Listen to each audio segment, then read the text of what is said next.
Yo, man, Miss Rusty. I think I'm gonna get that 1 point without clipping out. But I don't know that it's set until afterwards, so I got to make sure that I don't do it because otherwise I just get rusty and the boom, it's rusty part gets taken out. So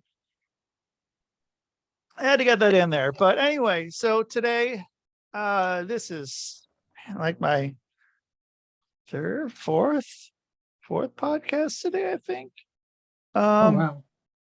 Yeah, I had five. One of them didn't happen though. I want to say two of them didn't happen, but now I'm second guessing myself. I think there's been four today. This is Oh, the you're fourth busy. one. What's that? I said you're busy. Oh, I am busy, but that's because I have awesome guests. I have amazing guests on here, and that's what I like doing. I like having fun people, interesting people, cool people that I can get a good message out to the world and my listeners too. And so right here, right now, Blaque Diamond, how you doing? I'm good. How are you? I'm pretty good, pretty good. It's I'm I don't know, usually I try not to schedule anything too late. But yeah, I mean I go to bed pretty early, so it's usually I go to bed after Jeopardy. So it's 7:30.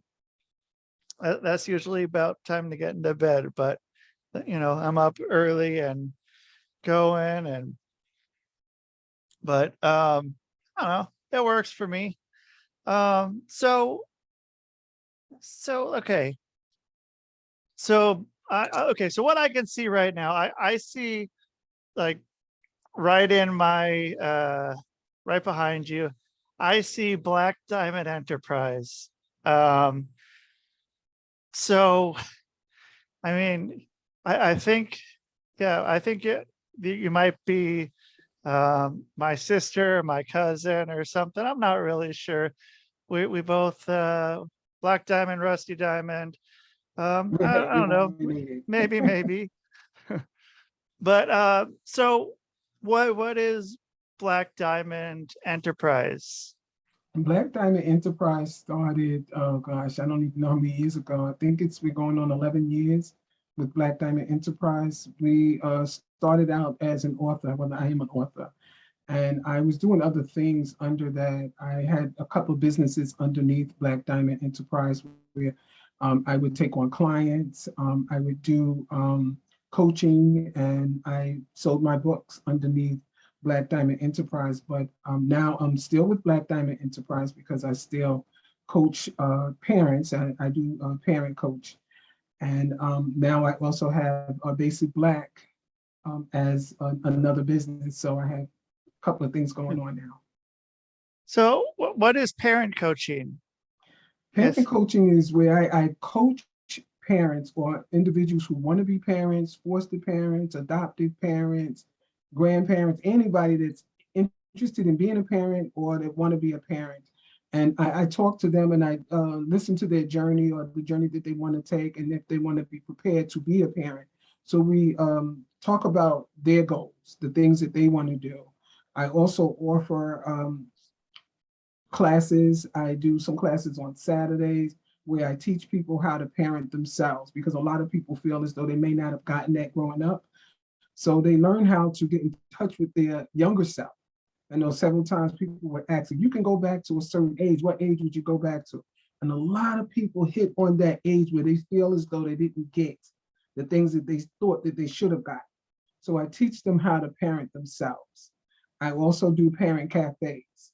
And I usually do it with grandparents, because a lot of our grandparents, they're doing it all over again, where they're taking care of their grandchildren. They have custody of their grandchildren. So I take them on a journey as well through our parenting cafes. It's usually the grandparent cafes. And one of our grandparent cafes, I was very happy to see grandfathers that attended the class. So that was really interesting. And to tell you the truth, it was a highlight, for me to see these grandfathers coming in saying that they wanted to learn more, they wanted to know how to parent, to reparent, because things are different. Times have changed since they parented their children. So those are some of the things that we do. So then in the last 11 years, it's been mostly grandmothers that are coming in and doing that program then, and it's just only kind of recently there's Well, been some grandfathers coming in, or as it, I mean, there's always been kind of grandparents in there, but now it just seems to be more, or we do teenagers too. We do teen parents. We do fathers who are just coming back into society, who want a connection with their children. They've been gone for a long period of time, so sometimes it's hard to parent them. If they've been away, say the majority of a child's life, if they went away when the child was 2 and they come back 17 years later, their child is 19 years old. So they want to know how to connect with their child. And look, it's been about 2 decades. So things have changed. yeah, Sometimes they leave when their child is a teenager, 12 and 13 years old, and they come back to a grown man or woman. So they want to learn how to connect with them because it's going to be a little different. So how are these people deciding that they want to do this? And are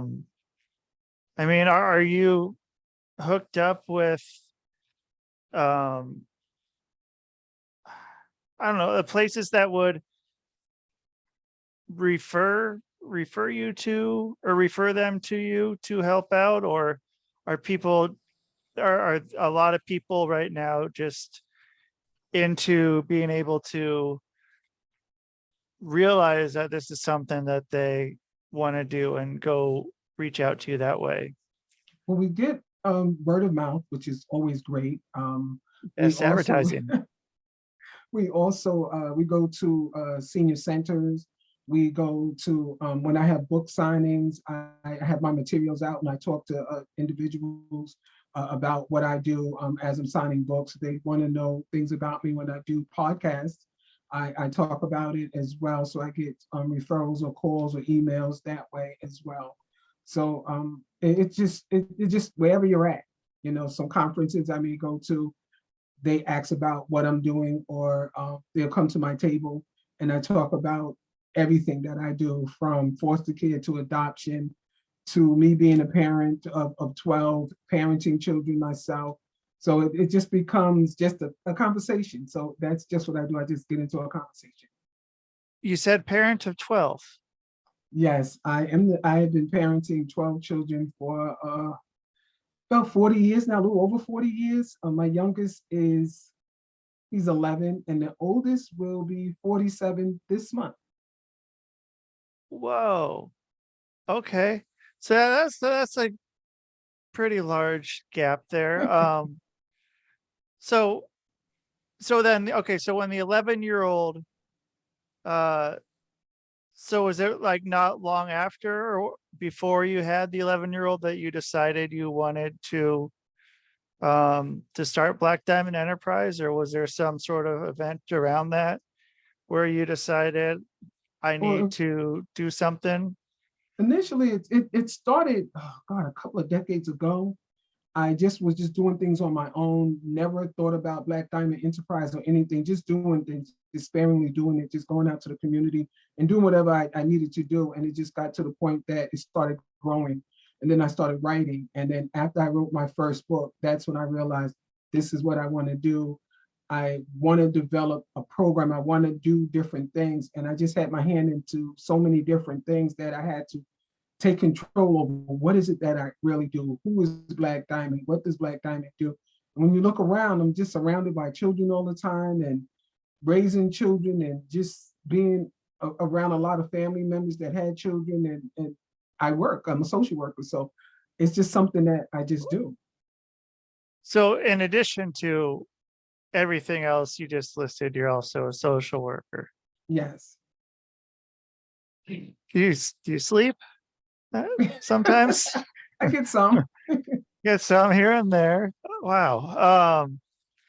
So then what did you get, or I mean, with your book? So your book, you have I mean, did you one day pull out a notepad, or did you sit down with a typewriter, or did you get a computer, or did you get a voice recorder, or did you take a chisel and a hammer to some stone, or whatever? What was your way of starting to do that? Um, when I started writing, it was mostly in my head, everything that I needed to do, and it was something that I was going through at the time. My first book is called In My Mother's House, and I wrote that book because I wanted my grandchildren to know who I was, and the best person to tell them about who I am, I thought would be me. And in the midst of writing that book, it was written because I was basically on the run. There was a hit put out on me and my family, and I didn't know whether we would make it or not. At least I was hoping that my children would make it. You know, if anything had happened, I was going to make sure that they would survive. And if I didn't, and they grew up to be adults, productive adults, they would have children. And I wanted my grandchildren to at least know who I was, to read things about me, coming from me. You know, I know my children would do me some justice, but I just wanted them to know that this is what my grandmother wrote, and this is what she's saying, and these are the things she's experienced. So I did it that way. And when you ask whether I wrote it on paper, I didn't have time to write anything down at the time. It was just what I was going through. So to write it out, it was easy because that's what I experienced. The thing about it is, once I've written the book and I got it back, I never opened my book to read the book. I've never read my own book because I lived that life. So I don't choose to read it at this time. Somebody had asked me, was I going to write a part two? If I do write a part two, I guess I would look back into the book because it's been a while. That book came out almost 13 years now. So I just would not. I just don't look at the book.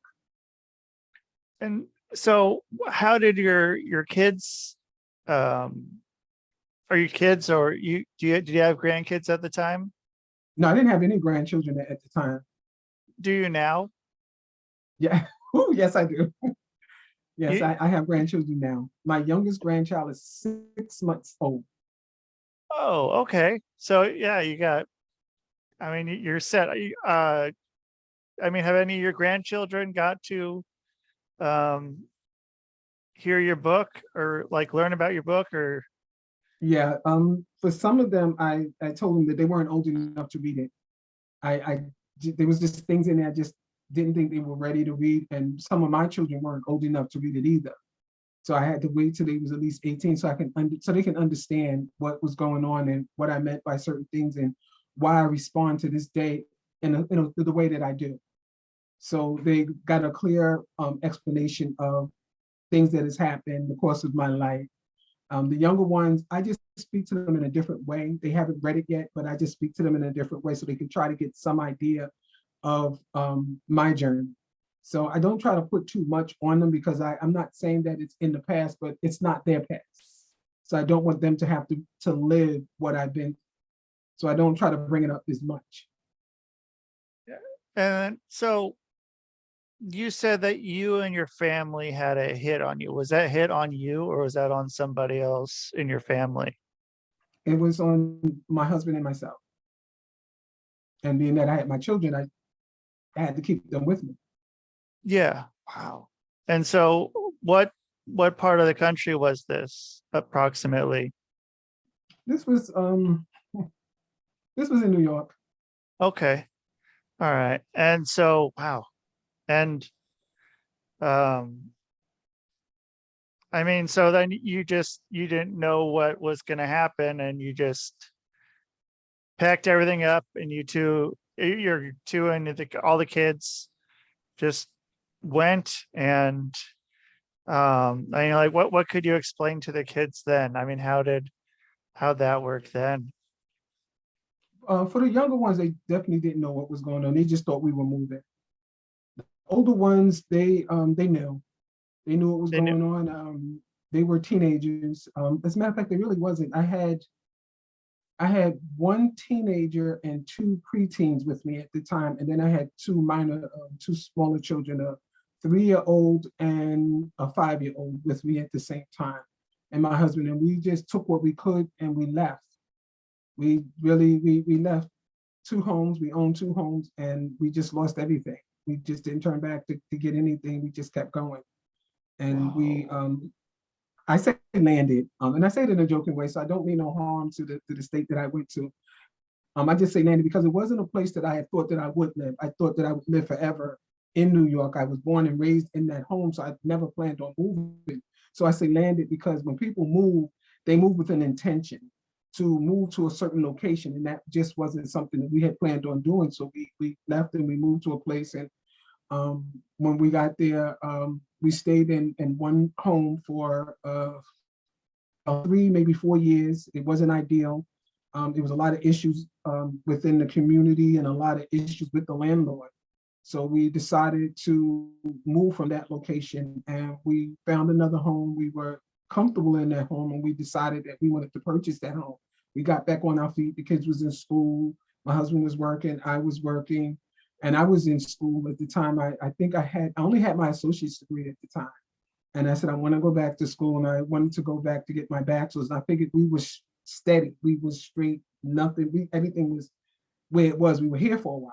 So let's make the best of it. So I was going to school, and the kids were getting older, and they were, enjoying their life and starting to make friends and doing things. And then life happened again. We witnessed a murder, and we had to go into hiding. But before we did that, it was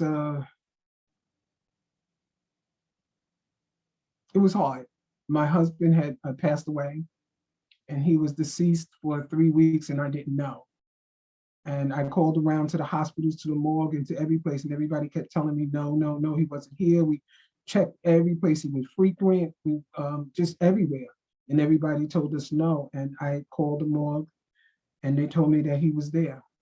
And I said, no, that's not him. He's not there. Just in denial. I just said, no, it wasn't him. And they told me that I could come down to look at the body. When I got there, I described him, and I told him he had a tattoo on his arm, and they went downstairs, and they came back up, and they said, no, ma'am, that's not him. So I'm just delighted that that wasn't him. But when I got to the door, they called me, and they said, yes, ma'am, that is him. His tattoo is on his shoulder. I said, no, it's on his arm, but between the shoulder blade and the arm, it's not much difference. So they said that they would clean up downstairs and pull him out and let me come and look. I went downstairs, and I swear, when people say the Green Mile, that was the longest walk of my life. I went down there, and it's just like I was all the way in a hallway, like in a movie, and I just kept walking like I wasn't going anywhere. I wasn't getting anywhere. That's the way that I felt. And I went, and I got to the door where they had a body on the table, and I went to look, and I saw the top of the head, and I said, that's him. I didn't even have to go around to the body to see that that was him. But I did go around to the body, and I saw him, and he was laid out on the table. I don't know what I felt at that moment. All I did was just thank God that he preserved him in a way that I was able to present him to my children. For a person to be missing for 3 weeks, and you're not knowing what happened to him or where he's been or what's going on, his body could have been in a way that I may not have even recognized him. But he looked like he was just laying there and sleeping. I was about to push him and say, it's time to get up. That's the way he was presented to me. And I just thank God for that. So we buried him, and I just didn't want to stay in that house anymore. So we decided to move. We started packing our things up. And then, like I mentioned earlier, life happened. We witnessed a murder, and we had to go into hiding, and we had to leave everything behind again. So we lost everything. They put us in hiding, and we stayed there for a little while, and they told us that we was going back and forth to court.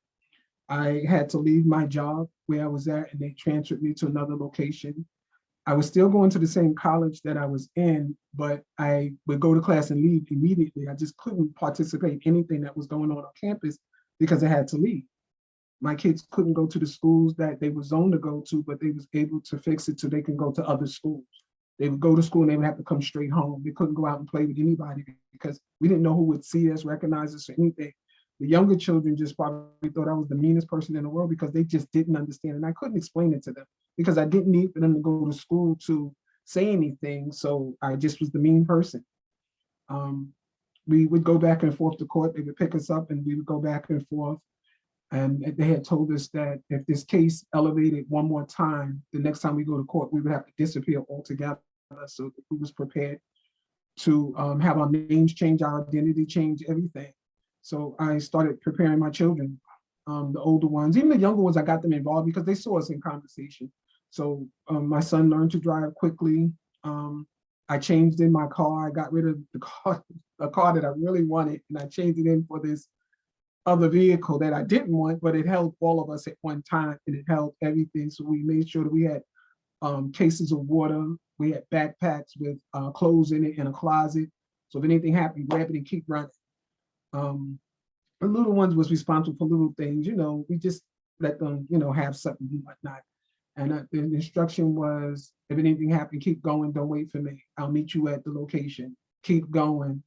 If I'm not there, go to the next place. I will eventually catch up with you. Just don't look back, don't stop, don't wait, don't speak to nobody. You got just what you need. And we went to court. We were scheduled to go to court, and I told them that I needed to let my family know. And of course, we wasn't supposed to let them know, but I told them if they wanted to move me one more time, somebody in my family had to know, because I really don't trust you either, because I really don't know who I'm dealing with at this point. So they allowed me to speak to a couple of my relatives, and I thought it would be quiet, that they would know, and that would be it. At least they knew something if we disappeared, and then they could tell everybody after we were gone. So we gave my mom a birthday party, and at the party, relatives were crying. That's when I knew that they already knew, and I'm just like, wow. So we just dealt with that. We went to court, and it was over. We were free. Case was over. We were free, and we were able to live our life. My kids was able to come out, play with friends, and have friends, and go to the schools that they wanted to go to. And it was great for them, but for me, it was still that shadow, that my kids, what time you coming in? And I know they was probably tired of me saying it, just being at a certain time, where you at, calling them, it was just like that. And to tell you the truth, to this day, sometimes I'm still like that, just saying you could at least call. I try to ease up some, but it's when you're living a certain life, you're living a certain life, and you just have that on your back. Some people don't understand maybe why I'm the way that I am, or why I respond in the way that you haven't walked in my shoes. And it's not something you can say, oh, just get over it. You just can't get over it when you've been living that life, not once, but twice, being homeless 3 times. You don't have an address, you're homeless, and you have your children with you. Then your husband is going, what are you to do? You to make it the best way you can. I'm sitting at graduation just in tears, crying, and people thought I was crying because we was crying because of graduation. I knew why I was crying, because I was tired, I was exhausted, and I couldn't believe that I made it through graduation. They didn't know. My classmates didn't know. Nobody knew anything. It just was, I just felt like I was free. So I got the opportunity to get my master's degree in a year, and I was able to go back and get my master's in a year. So I was pleased with that. It was myself, my son, and we had 4 graduations in that one year. In that 1 month, we had 4 graduations. So we had something to celebrate for. He was graduating out of high school. I was getting my master's. One was coming out of junior high, and one was coming out of elementary school. So it was a great year for us. And I think life is going to turn around for us. Things are going to get better. And it's just no stopping us now. And I just continue to write and get more books published, and started coming out a little bit more and talking more about it. We hear people saying no snitching or stop snitching and stuff. It wasn't about snitching. It's just that we was in a place that we hadn't planned on being in, and something was seen that we hadn't planned on seeing, and there was no intentions on either side for anything. I was more so concerned about my family and myself. Unfortunately, somebody did not survive that, and families were destroyed. The deceased, the persons who went to prison in my family, it was just families was destroyed. In that way, we all went through something. We may not have known each other, but we were all going through something, maybe different things, but I can only speak on what myself and my family was going through at that time. So that's what we've been through. And this is where we're at. So were these 2 events, the one that you left the first time and the second one, were they related, or was this 2 different They were Two, two totally different events. Even the death of my husband, people questioned, was that the hit? And I said, no, it wasn't. I don't believe it was. I wouldn't even begin to say it was. I do know who the person was that put the hit out on us. So I don't worry about that person anymore. When my husband passed, I did not believe that that person had anything to do with it. So I was honestly okay with saying that that person didn't have anything to do with it. I know they didn't, because I still don't have the answers to what happened to my husband. I believe somebody knows something. So it took me a long time to get his headstone on his grave. As a matter of fact, we just did it last year, and he's been going for 16 years. We just put a headstone on because I wanted the answers. I was in denial for all those years, and now he has a headstone, so I don't have to look for him anymore. So when we get to the cemetery, we always run around looking like, where's he at? Where's he at? He has a headstone now, so we know exactly where to go. But the thing about that, I'm trying to get him moved, because I just found out when he died, I was told that he wasn't a veteran by Veteran Administration. So we just buried him. And at that time, I was just going through a lot. So I wasn't at fighting or looking or asking any more questions. They told me that they must be telling the truth. I just got the paperwork saying that he had an honorable discharge and he can be buried in the veteran cemetery. So that's something that I'm going to have to try to do, is to have his body exhumed and moved to a veteran cemetery. And it's just like, when is the stop? When do I get a chance to breathe, by saying that I'm totally free? I don't have to worry about anything anymore. Every I is dotted and every T is crossed. There's nothing else that I have to worry about. But I'm happy that I got the paperwork. I'm very happy that he will have the honor bestowed on him that he deserves for serving whatever time he served. And then I can close that part of the book and just say I did what. I still don't have the answers of what happened to you. I may never get those answers, but I know somebody knows something. And I just apologized and said, I'm sorry, but I just can't do it anymore. I cannot continue to run around. I've been doing it for 16 years and I'm exhausted, and my mind is tired. I just can't do it. So I just felt this point in time, you have your marker, and if I can get your body exhumed and moved, then I'm not closing him completely out of my life, but that portion of it is closed, and I'm hoping that he'll be able to rest at ease. So what was it a year or two ago that you said that you decided that you were going to get a headstone for him? Yeah, we did it. We got it in time for the anniversary of his. As a matter of fact, yeah, we got it in time for the anniversary of his death. So we just wanted to get it, and it's just that I just couldn't continue to try to get out there and just try to look for his body. And I'm saying, I'm still running around looking for him. At what point in time am I going to have to stop doing that? So I just figured, let's get this, let's do this, at least respect him enough to have that for him, not just for him, for his kids too. And then if his grandchildren ever wanted to go, they would see it. But now they know that he can go to a veteran cemetery. So,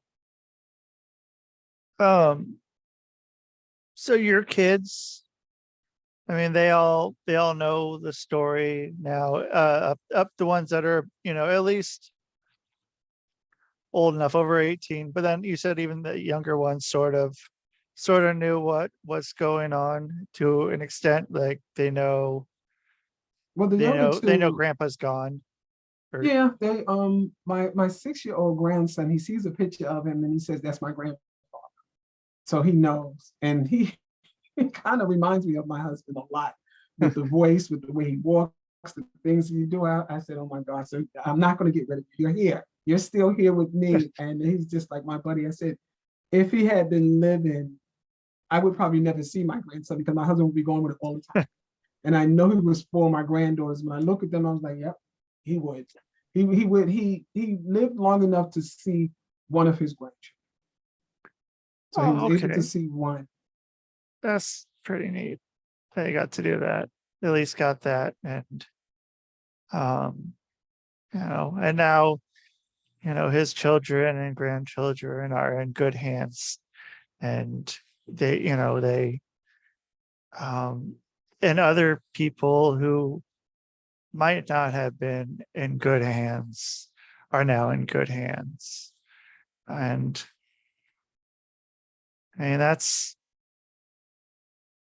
mean, you've taken on a lot, and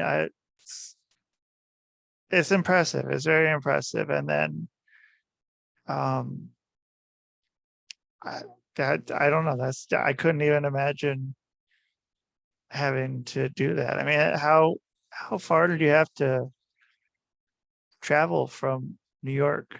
I mean, was it pretty far? Did like No, I it wasn't really far. To me, it was, but yeah, you I know, as mean, time has passed, it wasn't far to hop, skip, and a jump. But leaving New York, any place is far. Even if you go to Jersey or Delaware or Maryland, anything out of New York was far because that was home. That was my life.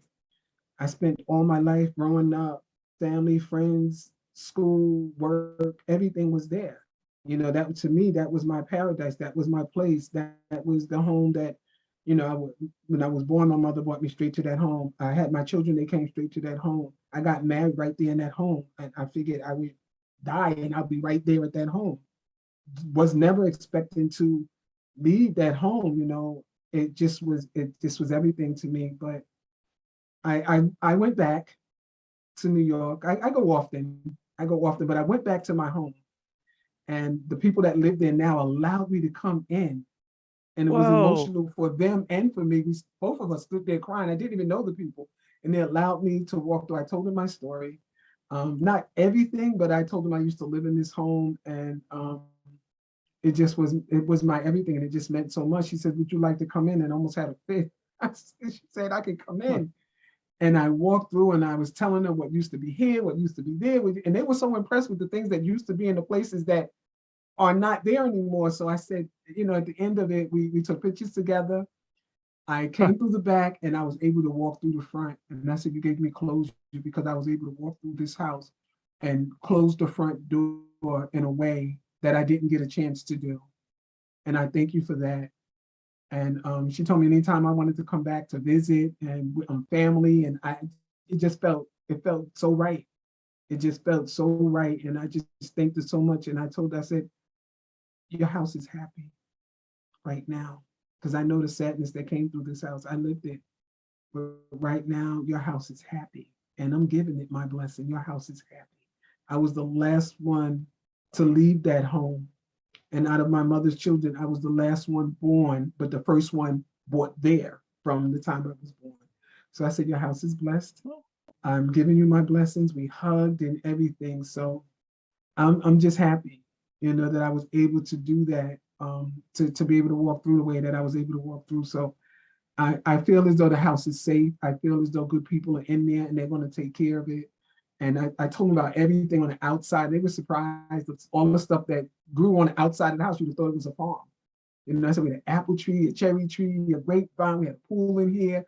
We had roses over here. We had this. We had a pond in the back. We had they just didn't believe it. And I said, yeah, it was right here. I said, I wish I had pictures on me, but this is where it, and I would show them everything. And they was just amazed. I said, neighbors that's across the street, they're still there. And I said, so you can ask them, they'll let you know. And it just was wonderful. So welcome to come back, but I don't want to impose on anybody, but I drive by. I drive by and just give my little wave, like that's my old house. And I'm just happy. It makes me feel good. So that was closure for me. do you ever go? Do you go back over there and get to? Do you do like any uh talks like speeches? You do? Is that something you do? Yeah, I do go to New York quite a bit, and I do have book signings up there. I do speaking engagements, awards. I do travel, but I try to travel on my time when I know my children are in school and we're off on the weekends, or it's a vacation time, or if I can get some of the older ones to watch them if I really have to go to an event. But I'm doing the podcasting now, Basic Black After Dark. It's every other Friday, the first and third of the month. And that's with the Crew podcast. So I love doing that. Giving speeches, doing conferences. So I do that. and I enjoy it. So I do go up to New York every once in a while to do some book signings, but I'm usually up there and I come out. I don't get a chance to really hang around as much as I would like to. Some people have grown up and grown away, but I do stay in contact with some on social media, so that's still, my connection. And sometimes you hear what's going on in the community. So did you ever, you ever feel like, that leaving New York and going out and seeing somewhere new that was, like it had its good parts to it, like it was a way to see something else without in a really messed up kind of a way to get you there? In Was a that way, ever I something? do. I think the best part is that I have my grandchildren. They would not be born if we did not move here. So I'm blessed and happy and highly favored on that. What I do miss about New York is that my children didn't have the experience that I had growing up there with some of the things, like the people in the neighborhood. We felt safe. We felt, when I say we felt safe, that everybody knew each other. Everybody knew whose child was whose siblings was whose. So if anything happened, and either way, good, bad, or indifferent, you knew who Right. you belonged to. And mostly everybody in the neighborhood was like family.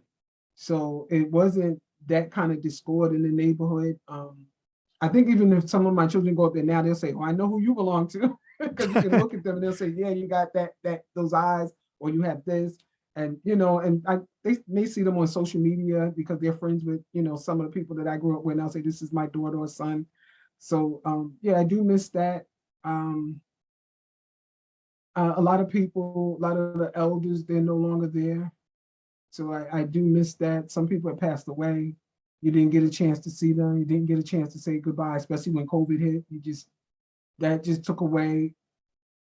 If I had to be any place with COVID, I would have preferred to have been in New York because I felt safest there. I just felt like that would have been the place I would want to have been if we had to go through that. I know New York was hit hard, and so was every other state, but there was just something about being here that I just would have wanted to have been there. There's something special about New York, and it's something that I do every time I go. And I know some people think I'm nuts, but when I go to New York, I have to go down into the train station and come back up because that New York air is just something so different for me. That smell, that the trains, it's just that feeling that you get when you just come out of the train station. And I just love that. And I miss that. I miss the sound of the busy streets. I miss it's just like New York's 5 boroughs. I try to visit as many as I can because I just miss the things that's happening in each one of those boroughs because they don't have it where I'm at. It's nothing wrong with what's where I'm at. It's just that I grew up knowing that. And I want my kids to hear that. And I want them to share in on that. I don't want them to just hear the stories about it. I want them to experience it. And when we do go, it's like we just go for a day and we come back. Or if I'm going for a week and it's because of an event that I have to do, and we really don't get a chance to be up there the way that I want to be up there. Friends will say, "Oh, you came up here and you didn't let me know that you was here." And it's usually business. I'm coming up and I'm coming out. So I really don't get the chance to be up there that way. But I'm trying to plan something. Yeah. And it's hard when that happens. And I had that a whole bunch. Anytime I go back, back where my family lives, like why didn't you, everyone else around is like, "Oh, why didn't you come see me?" I only have a certain little sliver of time. I'm not here to, it's not a social event. It's yeah, here on business and just stopping through. But Yeah, it's just so unfortunate. I don't want people to think that, "Oh, you don't have the time for me now." Believe me, if I can get the time, yeah, I would do it. If I can get a day off, but it's just the driving there and the driving back, and you get so exhausted, you got to take an extra day off just to recuperate from all the driving.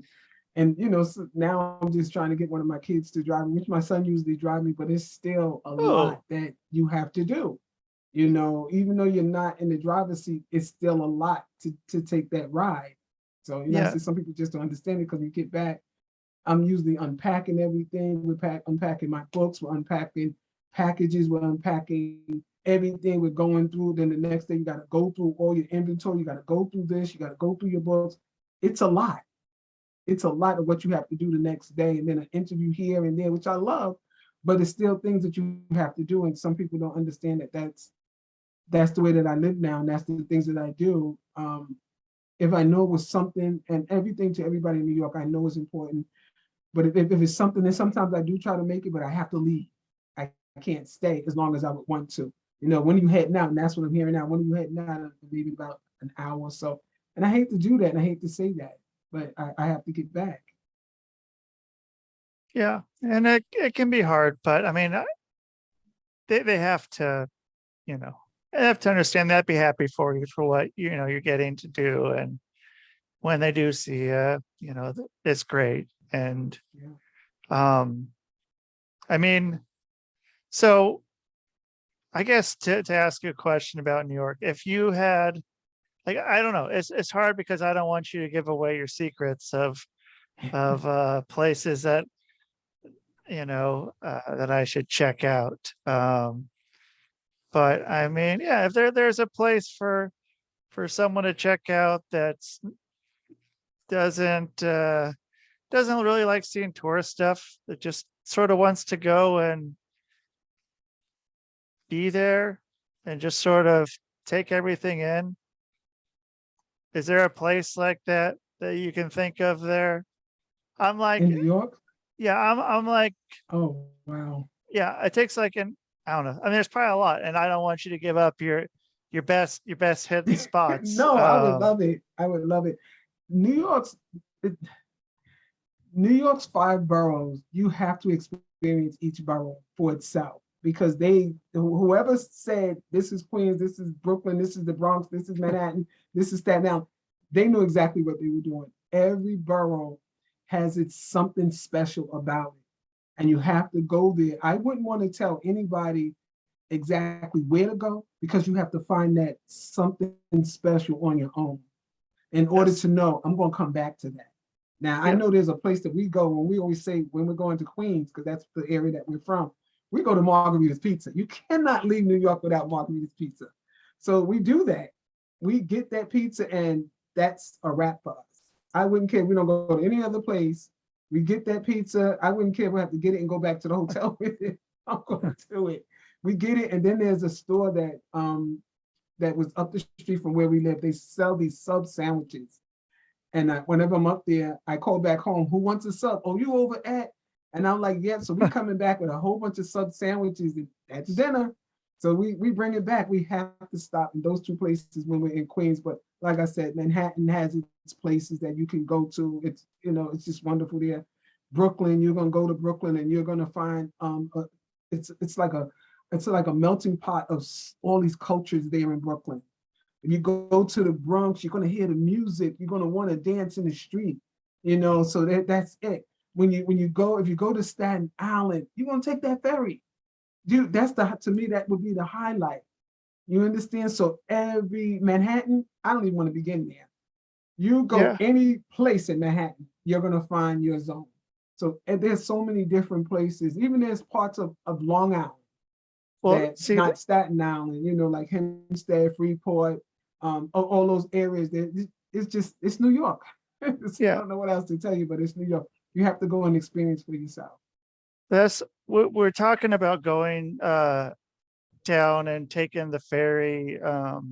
We went down there once, and we went to, what was it? I want to say Jefferson. There's a ferry down at the end of the island, or towards the end of the island, from I think from Bridgeport to Jefferson, I think is what That's Staten Island. Or no, on Long Island. And okay. like down, like from Connecticut, and then talking about going and doing something like that. Yes, Maybe, like I said, there's so many different places. If you're going to be there for a couple of days, go to every borough. You can hit a couple of boroughs in one day, but if you really want to get a good feel of New York, every borough, stay at least 5 days so you can go to a borough a day. and then get I that experience. And then, you know, when you come back, you know where you want to go the next time. You know, you may find that space, but in New York, you're just going to keep coming back because it's something to do in every borough. see, that's what I was thinking too. So like when I came here, I didn't think that, I thought I was like, I don't know, I was kind of done with the city.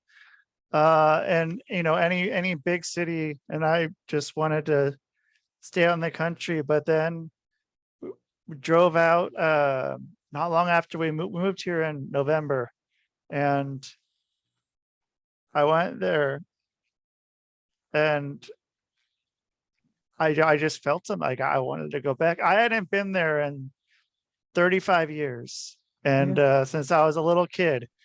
And I mean, it definitely different than it was in the mid 80s, but um, Oh, you yeah. know, a little different. But yeah, it was pretty, I don't know, something definitely pulled me back. And then I went back um again, and now I just keep, something's pulling me back there, and I there's something gravitating me towards that city. And I mean, maybe it's a lot of people, maybe it's, you know, you included. And um I don't know, there's something about that place. It Yeah, just, it is. it's, It is. yeah. It's just, I don't know. I just can't even begin to describe it. I just start to smile when I talk about home. You know, it's I just think about it. I just go through the decades of going to the school there, playing in the street, going to the park, going to the many different parks that they have there. I took my one of my daughters up there with me, and we walked through the park. And she was a little girl. She was about 3 when we left. She is now 24 years old, and she just looked at me. I said, "This is this. It doesn't look the same, but it has the same feeling." So I said, "This is going to be your memory. I'll see it, and that'd be great." But I remember there was a pool here. I remember we used to play over here on the swings. I remember the entrance was over here, and then they moved it over here. Then you had to crawl under the gate over here. So those were the things. And my brothers used to play basketball over here, and I would lose in handball court over here. So it was just like that, you know. It was just like that. In the street light right here at the park, we know that it would blow out every once in a while. So those are the things that I can remember and think about it and whatnot. When the lights went out, how it got so scary and it was so pitch black in there, so we would run. And you would see us running from one end to the other. Some people would run that way, and some people would run that way, depending on where you live. So it was just so much fun, you know. And it's just, those are the things that I miss. And so did you get to I mean, did you get to write about that at some point? A lot of, you know, kind of, you know, even growing up there, or before, because you said the first book you wrote was Right. about what had happened. No, the first book, In My Mother's House, those are the things that happened in my mother's house. You know, some people say what happens in the house stays in the house, like the Vegas rule. Well, Okay. I told my experience as far as the things that was happening to me and what I experienced in that home. And that's how, what I wrote about. And then again, it was good, bad, and indifferent. Um, and I used that book and my memory of that book as a tool for me being a social worker. I used that for myself, you know, just what I remember that I put in that book, you know, of the things that goes on in some of our clients' homes and some of the experience that some of them may have. So I use that for myself as a tool. But I did write a book called 1380 Prospect Avenue. That was the last book I wrote, and that's based on the Bronx. My older siblings were born in the Bronx, and some of my cousins, well, many of them were born in the Bronx, and many of them still live in the Bronx. And I remember growing up, they was telling me and telling us about the stories of them in the Bronx and the things they used to do and how much fun they had, and they would name places and whatnot. And I felt a little jealous because they had all of that kind of fun and they were so together and they did so much. And so I just took the story, the address, and made it my own. And because I'm a social worker, I made it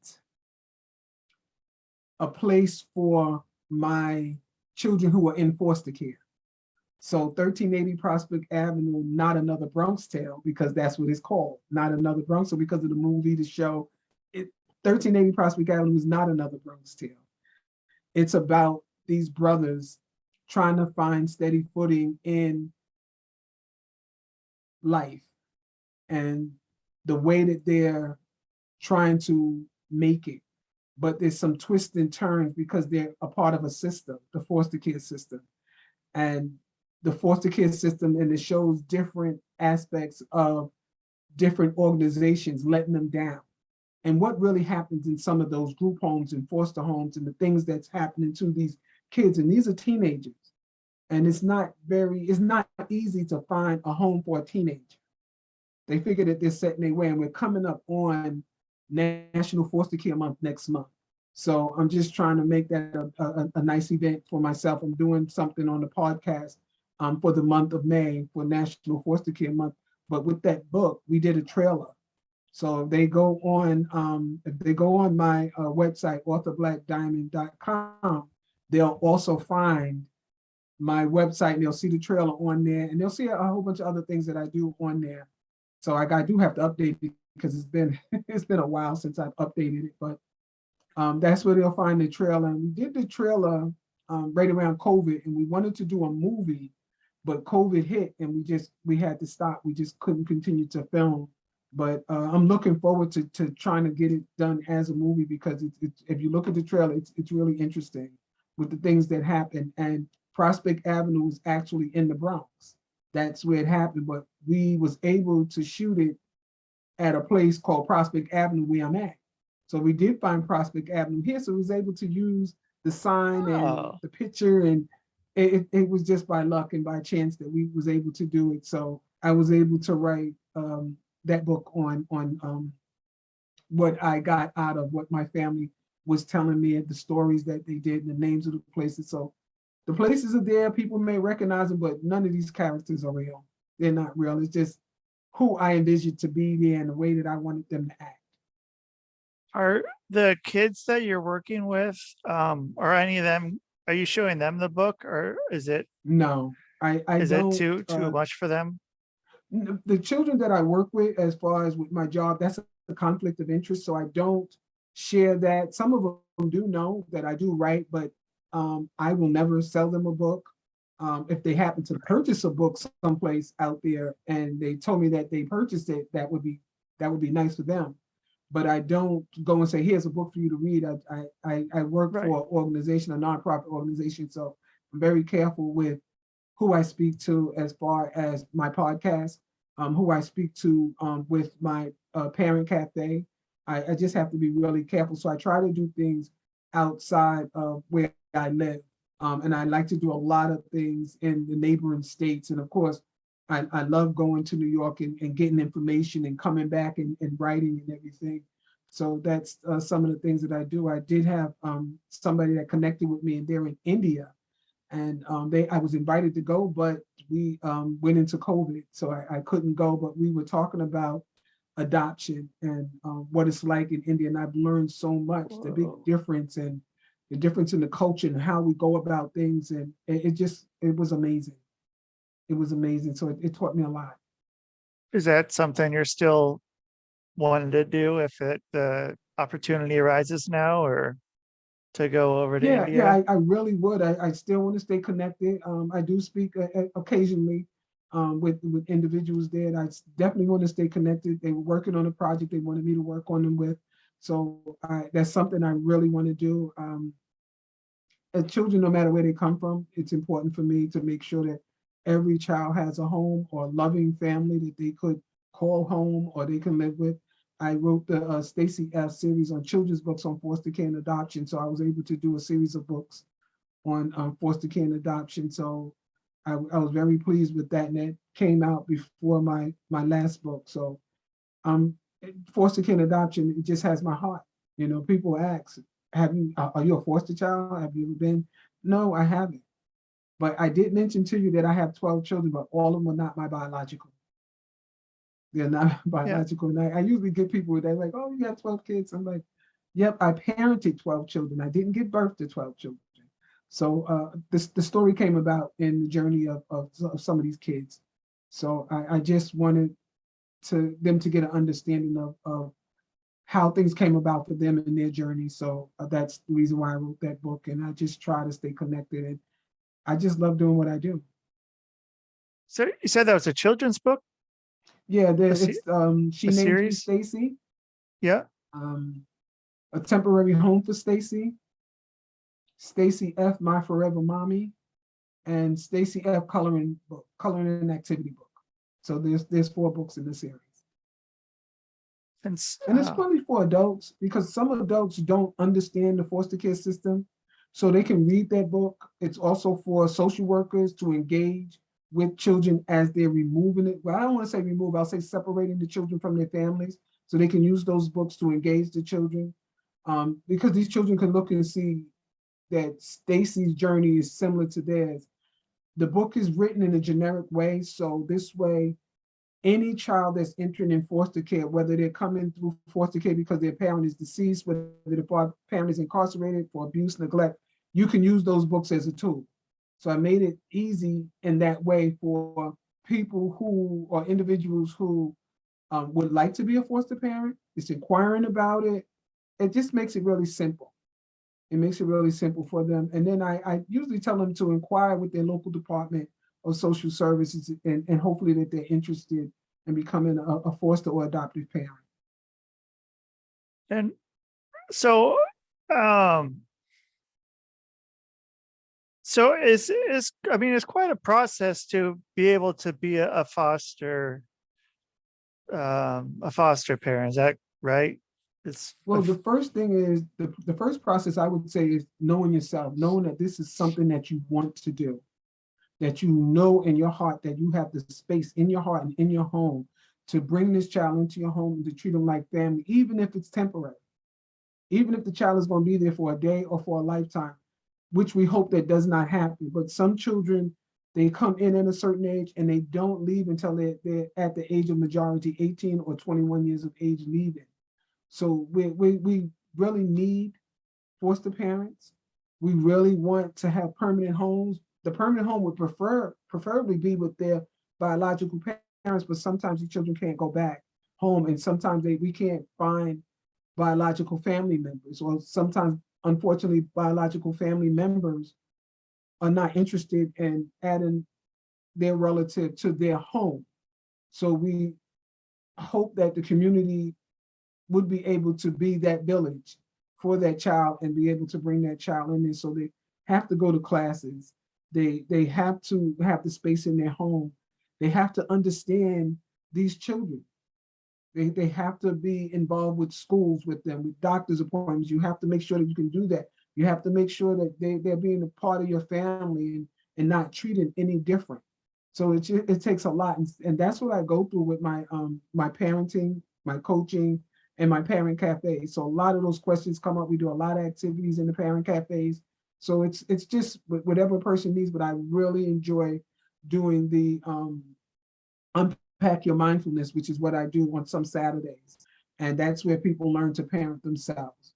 And I've done it for myself. That's why I started with that program, because I said I needed to parent myself. And sometimes I look at my materials and go through it and see if I'm still parenting myself. You know, not to say whether I had a good life or a bad life, but sometimes I feel like maybe that one little thing may be missing. And it's not to say that my parents didn't give it to me, but that's maybe I'm being selfish. Maybe that's what I wanted, but they just never knew because maybe I never said anything. So I'm able to parent myself in that way and understand myself a little bit better. So it works for me, and I'm hoping that it'll work for others as well. yeah.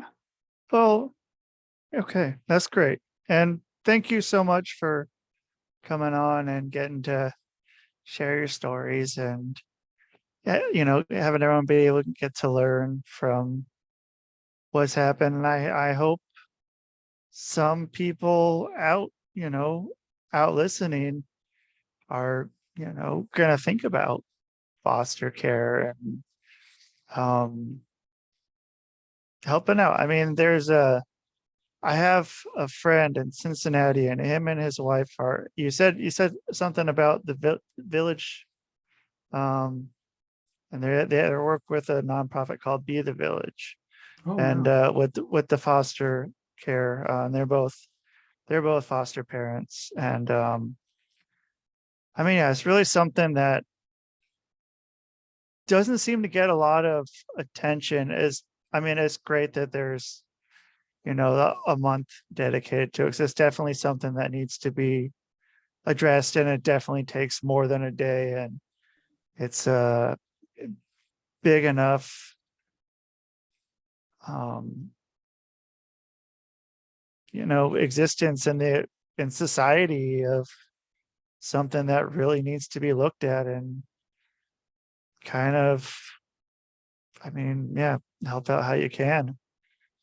And so, yeah, I think that's really pretty admirable, and I appreciate that. And yeah, if anyone has any questions or anything, how can people get a hold of you? I'm on Facebook under author Blaque Diamond. Blaque is spelled BLAQUE Diamond. I'm also on Instagram under Blaque BLAQUE 434. Twitter is Blaque Diamond 03. And if you go on LinkedIn, I'm on LinkedIn as a Blaque Diamond as well. And you can look on my website. I will be updating it. Authorblaquediamond.com. It's been a while. I'm sorry. I don't mean to Yeah. blame it on COVID, but it's just once that hit, I just wasn't thinking about doing anything, just thinking about surviving. Or you can even check me out on my podcast, the first and third Fridays of the month at 8 p.m. It is Basic Black After Dark. Black After Dark. Okay, excellent. Yeah. So yeah, thank you so much, Blaque Diamond. Do I call you Blaque Diamond? Do I call you Black? Whatever Do you're I call comfortable you with, I'm Blaque good. Diamond? Okay. I like it. And yes, it's a great name too. And so, Thank you so uh, much. Thank you for having yeah, me. yeah. Thank you. You're very welcome, and thank you. I was great talking with you. I've enjoyed it, and yeah, I mean, I've enjoyed everyone um that's part of the crew podcast. I mean, it's Oh been, yeah, that's a wonderful crew. yeah, it's More just people should everyone. I'm join like, it. okay, well, yeah, I might need to. I have my own pod or broadcasting network, but I do love doing some, you know, cross promoting, networking, getting Yeah. to have the time with everyone here, and yeah, and so yeah, thank you, and thank you everyone for listening. Thank you. And that is the show, man.